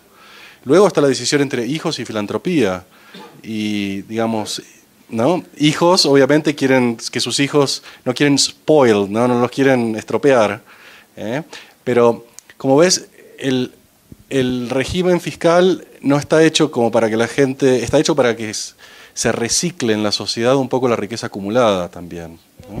Otro punto con eso de los hijos o la filantropía, a veces es ambos, es decir, que tal vez yo tengo varias familias, no solamente en americanas, pero también afuera de los Estados Unidos, donde programas sociales o inversiones con lucro social está manejado por los hijos como inversión del papá o la mamá. Es decir, que dicen, ok, lo vamos a aportar cierto dinero para que ustedes sigan un negocio que va a traer, I don't know, tengo una persona ahora que tiene, es un muchacho que está usando parte de su trust fund para una compañía que está desarrollando un mobile device que va a traer computadoras a personas sin acceso al internet. Entonces, eso es algo que es de lucro, pero tiene una parte muy social, pero parte de lo que ellos hicieron en su familia es tener como reglas en cómo el dinero que ya es aportado para cada uno, que se puede usar para negocios, pero también para actividades que tienen riesgo largo, grande, y él no va a poder ir a un banco a recibir un préstamo, pero está usando su dinero como parte del working capital del negocio. Y como un mecanismo de transmitir valores, ¿no?, a la siguiente generación. Una pregunta, y quisiera volver al punto que mencionó el señor en la parte de atrás, que me parece supremamente importante, el tema que tocó de fortalecimiento patrimonial de las fundaciones empresariales. Y un poco la pregunta a las fundaciones que están aquí representadas es la percepción de ustedes y los consejos directivos de sus fundaciones, hasta qué punto están hoy en día enfocados en cumplir un mandato año a año y en qué proporción de golpe están orientadas al fortalecimiento patrimonial y volver esas fundaciones autosostenibles con un patrimonio que les permita tener, digamos, mucha más independencia y no tan ligado a ese aporte anual que le puede dar la casa matriz. No sé un poco cuál es la experiencia de lo que hay aquí en el salón. Por lo menos en nuestro caso, en la Fundación Bavaria, el enfoque es autosostenibilidad. El objetivo es autosostenibilidad, inclusive es lo que nosotros compartimos de tendencia con muchas de las fundaciones que vienen a pedirnos recursos y apoyo, y en nuestras políticas no tenemos una restricción de que no manejamos recurrencia, porque hay muchas fundaciones que dependen de muy pocos y todos los años van a, pues en nuestro tema interno buscamos autosostenibilidad, y cuando aplicamos o apoyamos otra fundación también es buscar que empiecen a buscar fortalecer sus patrimonios y no dependan del fundraising año a año. Y eso es un poco la mayoría. Pero yo he visto otra tendencia. En realidad, pues eso es hay otras fundaciones empresariales que han tenido patrimonios y que hoy están en un proceso de inversión de esos patrimonios, pensando un poco en la filosofía de soy un grupo financiero, rentable, no tiene sentido que con una inversión, no sé, de 5.000, 10.000 millones de pesos anuales de inversión social mantengan un patrimonio de 50 o 100 millones de dólares, cuando en realidad tienen de alguna forma resuelta la financiación por parte del grupo empresarial. Yo creo que es un debate en términos de si en vez de invertir 10.000 millones o 5.000 millones anuales puedo invertir el capital patrimonial y llegar a inversiones de 20.000 millones durante los próximos 10 años, la transformación social va a ser mayor a si invierto 5.000. Pero son como las dos tendencias que uno ve, las dos están bien. Lo que sí he visto yo es, por parte de asesores financieros, una clara tendencia hacia este modelo, hacia la administración de patrimonios y endowments, y no tanto a promover la inversión, digamos, en un tiempo específico de esos grandes patrimonios empresariales. Yo estoy de acuerdo con lo que se José, para aquí diferenciar aquellas que no tienen patrimonio como tal, digamos el caso de son dueñas de una organización o dependen de una casa matriz que todos los años le presentan un presupuesto y dicen ¿cuánto va a gastar? Tanto todo. Y el año entrante miramos a ver cómo es el presupuesto del año entrante. Eso sucede en varias. Obviamente, digamos, yo busco como pienso, y es más en lo personal, como el equilibrio, más pensando en lo que decían, qué pasa si el día de mañana la fundación papá dice no le puedo dar más. Entonces nosotros sabemos que hasta hoy nos han dicho mire, no, seguimos adelante, no hay problema, el día que se queden sin recursos revisamos, estamos trabajando en conjunto, pero también pensamos en ese futuro de aseguremos por lo menos que los programas que tenemos hoy en día, que los estamos planteando a 10 años, sean ejecutables en 10 años sin depender de los recursos que vengan de casa matriz. Lo que pasa es que eso depende un poco del enfoque que se tenga de la fundación. A mí me parece que si las empresas crean las fundaciones para a través de ellas hacer la responsabilidad social empresarial, obviamente el enfoque es yo no necesito fortalecerla para el momento, ¿sí? Pero si yo la creo con vocación de permanencia y le voy dando independencia, que es digamos como el sentido el La sentido filantropía empresarial. teórico de la filantropía, que debe tener una fundación, yo la creo para irla fortaleciendo y la dejando, y no ocurra lo que decía Jacqueline, que de pronto el negocio de la principal se quebró la compañía y se lleva de paso a la fundación. Entonces, por eso yo decía primero que a mí me parece que la tendencia debería ser, así sea poquito a poco, de irla tratando de fortalecer patrimonialmente, ¿sí? Pero sí se observa que hay un gran porcentaje que es así, que es, la tengo para que me haga la responsabilidad social empresarial. Y no, puede ser hasta equivocado, de pronto pensaría uno teóricamente hablando, ¿no? Uno decía, pues deja un departamento dentro de y no cree una fundación, sino que las mismas personas la pongan y haga la responsabilidad social empresarial dentro de la empresa sin crear una fundación adicional, con todo lo que implica, impuestos, declaraciones, no sé qué, una cantidad de cosas. Esa es la discusión. Que es interesante ver el caso de lo que está pasando en Argentina, con las fundaciones empresariales hoy en día, con la crisis que hoy hay en día, cómo ha bajado todo el impacto que han tenido las fundaciones. Tú que eres argentino, Juan, nos puedes contar un poquito más lo que estás diciendo tú, cómo la crisis empresarial ha terminado también afectando esa labor fundacional que se venía haciendo. Y es lamentablemente en el caso de Argentina es no solamente crisis, en el caso de Argentina hay una crisis de rule of law, o sea, que se cumplan las leyes.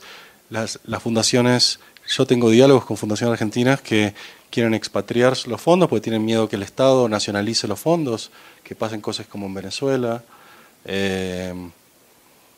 Entonces, por eso el tema de la estructura legal, el tema de la moneda, dónde están las reservas, la diversificación, lo que yo hablaba de riesgo país. En el año 97 Argentina estaba muy bien económicamente y 10 años después era un desastre con un régimen político completamente distinto. Entonces, lamentablemente las economías de países en vías de desarrollo o no desarrollados, o digamos cada vez el nombre es más bonito, ¿no? Tercer mundo era cuando yo era más chico, suben y bajan, ¿no? Entonces justamente el manejo de esos riesgos es importante. Pero el caso de Argentina es un caso muy particular donde todo apunta en un solo sentido: el riesgo institucional, riesgo país, riesgo de moneda y de presión económica y una necesidad social cada vez más grande. Aquí en Colombia hubo un caso muy parecido, un caso muy particular. Antes de la Constitución del 91 existían los auxilios parlamentarios. Muchas fundaciones vivían de los auxilios parlamentarios. Se acabó la Constitución del 91, acabó con los auxilios parlamentarios y de paso muchas fundaciones, no muy grandes, más bien pequeñas, de paso fallecieron. Si bien, y hay otro concepto, si bien las fundaciones deben, o digamos, apoyamos las políticas o los ejercicios de responsabilidad social de las organizaciones, hay que tener muy en cuenta que eso también tiene su línea delgada, y es que tampoco es muy bien visto que esto me da el recurso para que yo le ejecute y al final el beneficiado es el donante desde el punto de vista de reputación. Entonces también por eso el fortalecimiento patrimonial y a futuro, poder generar esa independencia, pues uno siempre va a ser el hijo de la casa matriz, ¿sí? Y esa relación siempre va a estar, pero pues llega un punto donde uno cumple 18 años y se va a la casa. Y tiene que haber esa independencia, digamos, ese debería ser el objetivo. Sí, digamos que yo coincido en ese sentido, en la necesidad de llegar a ser la operación de la fundación independiente de la empresa. En el caso de nosotros, Fundación Chevrolet, la estrategia de sostenibilidad de GM abarca 6 líneas, una de las cuales es contribución a la sociedad, que es manejada por la fundación. Hay 5 otras que son manejadas directamente por la empresa, ¿sí? En ese sentido, un poco lo que mencionaban ahora, claro, al manejar una de las líneas de la estrategia de sostenibilidad estamos incorporados claramente en la operación misma, y los programas nuestros están relacionados con la operación de negocio, o sea, no están realmente, claro, buscando impacto hacia afuera de comunidades. Entonces, digamos que ese es un modelo en donde efectivamente está muy adentro de la empresa, lo cual implica el riesgo, evidentemente, de trabajar el recurso anual y no poder independizar a la fundación a través de un patrimonio. Eso es evidente, eso claramente es un riesgo. Pero sí son enfoques distintos. O sea, la pregunta que anterior a cuál de las dos estrategias es mejor es para qué está creada la fundación. Digamos que esa es básicamente la pregunta previa, cuál es la estructura mejor buscando la sostenibilidad, lo cual implica que en el caso nuestro los programas, porque estamos convencidos que tienen que ser programas de mediano plazo al menos para lograr algún impacto, pero evidentemente existe el riesgo de la dependencia de la empresa, eso es evidente. No, estaba pensando en que lo que mencionaba Juan Pablo con la independencia, igual las fundaciones nos seguimos llamando igual que los papás, entonces son pocas las que de verdad buscan, tienen esa vocación de independencia. ¿Las nuevas? ¿Las nuevas qué? Las nuevas fundaciones. ¿Tienen nuevas? Las que se han creado, digamos, del 2000 para acá, todas se llaman como papá, pero o sea, en el caso de la Fundación Compartir, por ejemplo, claramente... Es un modelo diferente, yo creo que el caso de la Fundación es un modelo atípico dentro del tema fundacional. Desde sus inicios, desde hace más de 35 años ya, pues se conformó y se constituyó y se pensó con esa acción, con el criterio de autosostenibilidad, y lo ha logrado realizar. Y que el fundador jamás quería aparecer. Al contrario, yo la verdad creo que es el único ejemplo, siempre me viene a caer. Sí, yo creo que ese es un modelo de autosostenibilidad completamente manejado desde su inicio, y pues así en principio es la concepción. Pero no es usual, lo que decías tú es cierto, pero es decir, cada cual de acuerdo a la estructura y a su origen y a su razón y al para qué. Pues, la estructura, entonces todos los modelos son válidos. Claro, indudablemente la sostenibilidad, la autosostenibilidad le da a uno la tranquilidad, la perdurabilidad en el tiempo, y que finalmente uno visualiza que van a ser entidades que en principio, pero como cualquiera, también es como la autosostenibilidad la da un negocio. Si ese negocio que está desarrollando le va mal, pues también se va a desaparecer, de la misma manera que le puede pasar al papá fundador. Entonces, pues también se convierte en un tema. Lo que pareció decir más. No. Vamos a hablar de que también surge otra tendencia, y es que las fundaciones pueden estar estableciendo una unidad de negocio más dentro de la empresa. No para tener unos fondos, no para hacer un juego financiero, sino para desarrollar el core de la empresa por facilidad de manejo, porque tiene personas que no tenían cómo hacerlo, y está realmente, o hay una línea de negocio que la empresa está desarrollando y puede estar inclusive yendo mejor que la empresa, siendo más rentable.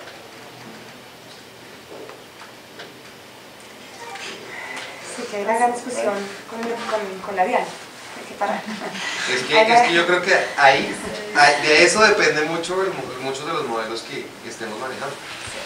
Obviamente en el caso de nosotros sabemos que Bavaria no nos va a dejar tirados el día de mañana, pero sí hay que pensar en un ejercicio de autosostenibilidad, porque si el año entrante los resultados del negocio no dan, y por planeación fiscal la organización dice no tengo cómo donarle recursos, o no hay manera de donarle recursos cuando dependes de unos resultados financieros, como todos sabemos que las grandes organizaciones manejan, pues hay que esa previsión ayudar, ese mix es interesante. Es muy distinto a lo que pasa en Ideas para la Paz y la Fundación Carolina incluso. Ustedes en Ideas para la Paz también están viviendo año a año de fondos cofinanciados básicamente. O sea, nosotros tenemos las donaciones para participar de forma administrativa, pero los proyectos y las áreas programáticas están desde los fondos cofinanciados que debemos tener para los proyectos. Nosotros tenemos endowment, que digamos soporta parte de la administración de la fundación, y para los programas directamente tenemos fondos pues públicos que ejecutamos y también alianzas privadas. Sí, pero sostenibilidad también que tiene que garantizar cada día más. Claro, y también tenemos cosas propias, digamos modelos propios que estamos desarrollando para completar como esa sostenibilidad, que son por ejemplo los jardines infantiles que tenemos en estratos altos. Bueno, bastante. Y otra cosa es que hay una filosofía que, digamos, y eso no tiene que ver nada con la Fundación Bavaria, pero es algo de historia, siempre somos sin ánimo de lucro, pero no somos con ánimo de peor. Claro. Entonces, de alguna manera, eso hay que tenerlo claro. Sinónimo de lucro.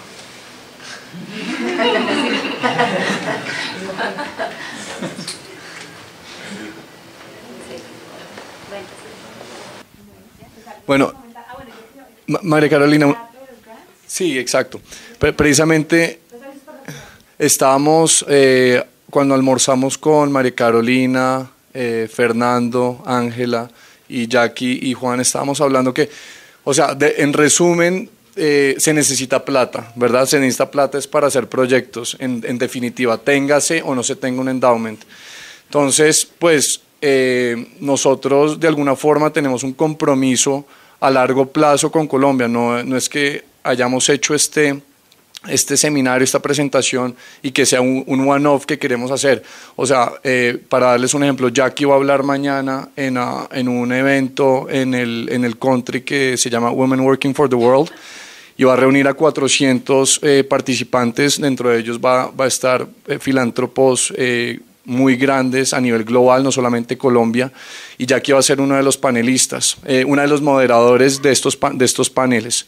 Entonces, para que se den cuenta que el banco tiene el compromiso con el país y de alguna forma es un compromiso a largo plazo. El compromiso es tanto que de alguna forma, como dijo Jackie en un momento, JP Morgan Chase Foundation dona alrededor de $150 millones anuales a nivel global. El porcentaje que se dona a nivel Latinoamérica es bastante poco, hay que reconocerlo, y eso para nosotros no es bueno. O sea, para nosotros como región y para Colombia como país, pues hay que incrementar ese pie, ¿verdad? Esa participación, y la única forma de hacerlo es presentando proyectos, ¿sí? Yo he hablado con algunos de ustedes y la idea es que se reciban proyectos y que se seleccionen estos proyectos para que en el momento de escogerlos crezcamos esa participación, y así no sea en el primer año, no sé, $500,000 que se donan, y así sean 50,000, 100,000, algo, sentar un precedente. La idea es que sentando un precedente se puede crecer a futuro estos grants y la región pase a ser una parte importante del total de esta participación de donaciones del banco, que en el acumulado va a sumar, y de eso se trata. Entonces,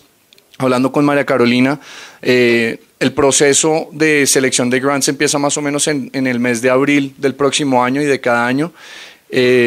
Y entonces esperamos contar con ustedes y con los proyectos de ustedes. Seremos más claros en cuanto a cuáles son los pilares en los cuales el banco se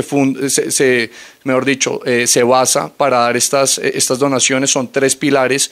Después podemos entrar más en detalle porque ahora puede de pronto olvidarse en la conversación, pero para que sepan que hay un compromiso, y esperamos que este no sea el primer evento, sino que queremos que sea un partnership con ustedes y que sientan que tienen unos recursos en el país y que nos pueden utilizar. O sea, Juan y Jackie hacen estas presentaciones en América Latina, no es solamente en Colombia. La próxima semana la hacen en Costa Rica, la han hecho en México también. Entonces tienen mucha experiencia, y de alguna forma, por el lado de Juan en el manejo de portafolios, utilícennos si ven que hay algo que les guste de lo que habló Juan, o alguna asesoría que les podamos ayudar, nos avisan. María Carolina tiene mis datos, me pueden contactar, yo puedo de alguna forma canalizar la información y podemos hacer reuniones, ayudarlos, apoyarlos en todos estos procesos. Sabemos que, o sea, dijeron que 90% de las fundaciones de pronto no tienen endowment. De pronto la idea es reversar eso, ¿verdad? Porque